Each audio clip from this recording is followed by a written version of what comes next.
जय भारती। नमस्कार। आज हम लोग वैदांतिक शब्द पुनर्स्थापना खंड 28 में 5 शब्दों के बारे में समझेंगे, उसकी विवेचना करेंगे।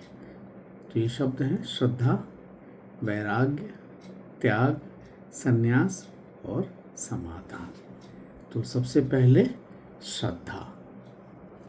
तो श्रद्धा जो है, इसको भगवान कृष्ण ने 4 अध्याय के 39वें श्लोक में इस तरह वर्णन किया है।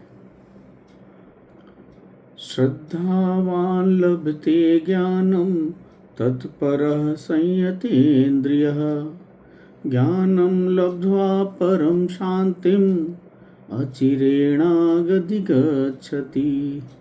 तो भगवान यहाँ कहते हैं कि जितेंद्रिय, साधन परायण और श्रद्धावान मनुष्य ज्ञान को प्राप्त होता है और ज्ञान को प्राप्त होकर वह बिना विलंब तत्काल ही भगवत प्राप्ति रूप परम शांति को प्राप्त हो जाता है।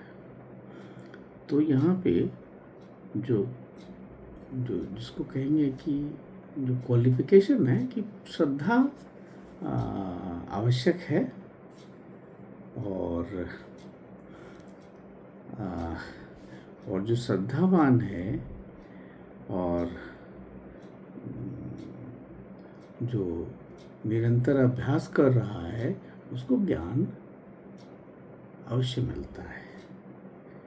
तो एक तो है कि इंद्रियों पर जो जिसे जीत लिया है, जो जितेंद्रिय है, जो साधन परायण है और श्रद्धावान है, ये 3 गुण हैं।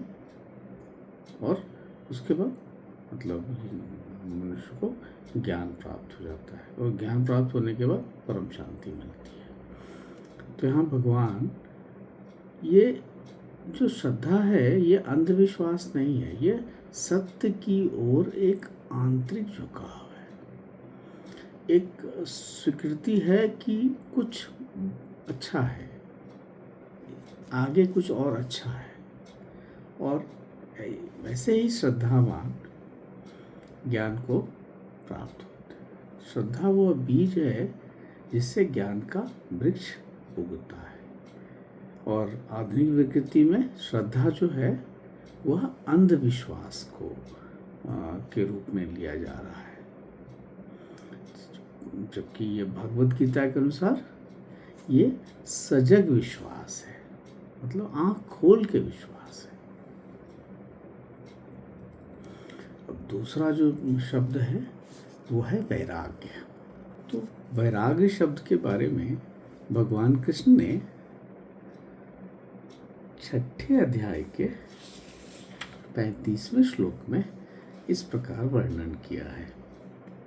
तो श्लोक इस प्रकार है, असंशयं महाबाहो मनो दुर्निग्रहं चलम अभ्यासेन तु कौन्तेय वैरागेण च गृह्यते। तो भगवान कहते हैं कि हे महाबाहो, हे अर्जुन, निसंदेह मन चंचल और कठिनता से वश में होने वाला है, परंतु हे अर्जुन, हे कुंती पुत्र, यह अभ्यास और वैराग्य से वश में होता है। तो यहाँ पर आप देख रहे हैं वैराग्य का अर्थ जो है वह संसार से भागना नहीं है। वैराग्य का अर्थ है यह है कि विषय जो है, ये जो इंद्रिय विषय है, ये स्थायी सुख नहीं दे सकते।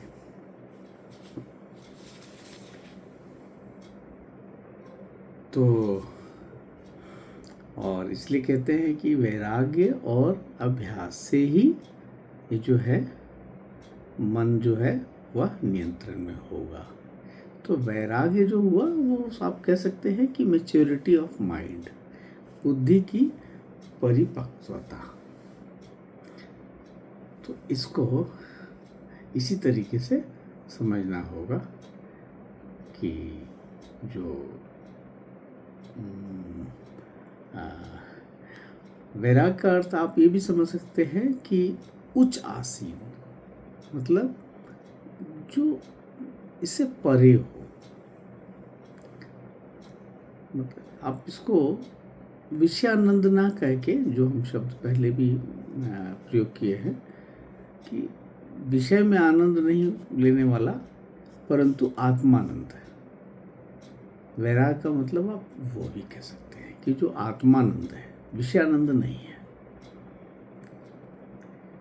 तो ऐसे जो वैराग्य है, जो निरासक्त है, वो उसके मतलब निष्काम भाव से काम कर रहा है।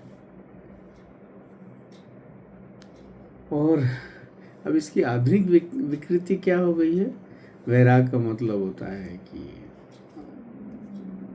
घर द्वार छोड़ के भाग जाना, उदास होना या निराशा होना। मेन तो वैराग का मतलब होता है कि भैया ये तो भाग गया घर से, अपने कर्तव्य कर्म को छोड़ के भाग गया। परंतु भगवत गीता के अनुसार क्या है? आप एक उच्च आसीन है, निष्काम हो गए हैं, निष्काम भाव से कर्म कर रहे हैं, कर्म पूरा कर रहे हैं, परंतु उसमें आसक्ति नहीं है, आत्मानंद है, विषयानंद नहीं है। तो तीसरा शब्द जो है वह शब्द है त्याग। तो त्याग जो शब्द है, तो भगवान कृष्ण जो है 5वें अध्याय के 10वें श्लोक में त्याग को इस प्रकार समझाते हैं।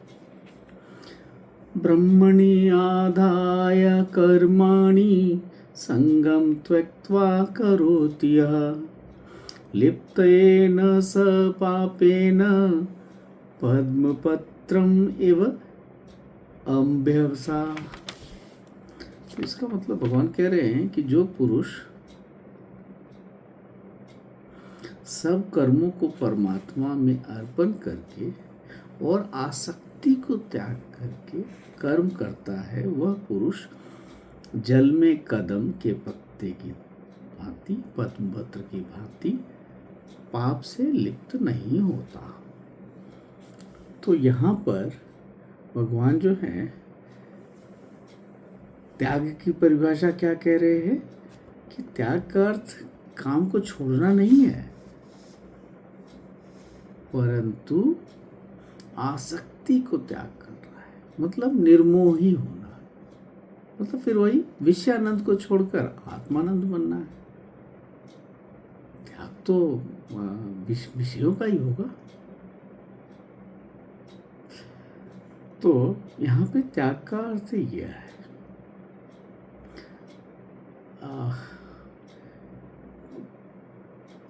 कर्म फल का संन्यास। कर्म फल के लिए करना, मतलब कर्म फल हो, हम एक अच्छा काम प्लान, मतलब आपको प्लानिंग अच्छी करनी है, पर जब रिजल्ट आए तो फिर उसे उससे पहला हक ना ले, सबसे पहले उसको समाज की तरफ दे और फिर जो बचा हुआ प्रसाद है वो आप ले। उसको आप कर्म फल का संन्यास कह सकते हैं। तो त्याग का अर्थ यही हुआ कि कर्म फल की जो आसक्ति है उसको त्याग दें, जो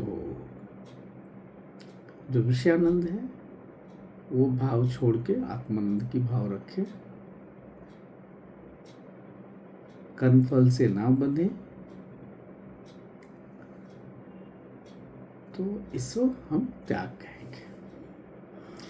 और जबकि आधुनिक विकृति क्या हो गई है त्याग की, कि हम सब काम छोड़ दिए और निकल गए, वो त्याग हो गया। तो जो गीता में है वह अनासक्त भाव होना, मतलब आसक्ति का त्याग या कर्म फल का संन्यास। तो अब चौथा शब्द ले रहे हैं। चौथा शब्द है संन्यास। तो संन्यास के विषय में भगवान कृष्ण जो है 6ठे अध्याय के पहले श्लोक में कहते हैं, अनाश्रित कर्म फलम कार्यम कर्म करोति यः स सन्न्यासी च योगी च न निरग्नि चाक्रिय। तो भगवान कह रहे हैं कि जो पुरुष कर्म फल का आश्रय न लेकर करने योग्य कर्म करता है वह सन्यासी और योगी है, और केवल अग्नि का त्याग करने वाला सन्यासी नहीं है, केवल क्रियाओं का त्याग करने वाला योगी नहीं है। तो यहाँ भगवान कह रहे हैं कि सन्यास जो है वो वस्त्र बदलना नहीं है। सन्यास का मतलब है कि आप फल पर आश्रित नहीं होना।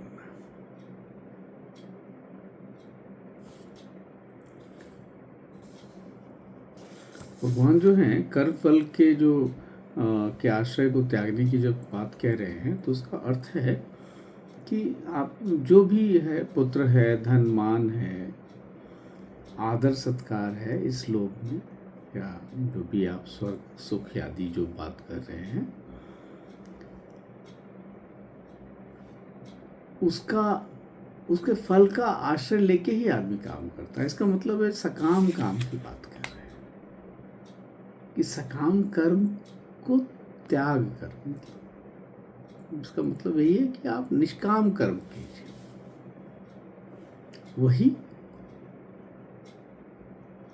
सन्यास है। मतलब फिर वही जो विषय आनंद है उसको दूर करे और आत्मानंद की तरफ बढ़े।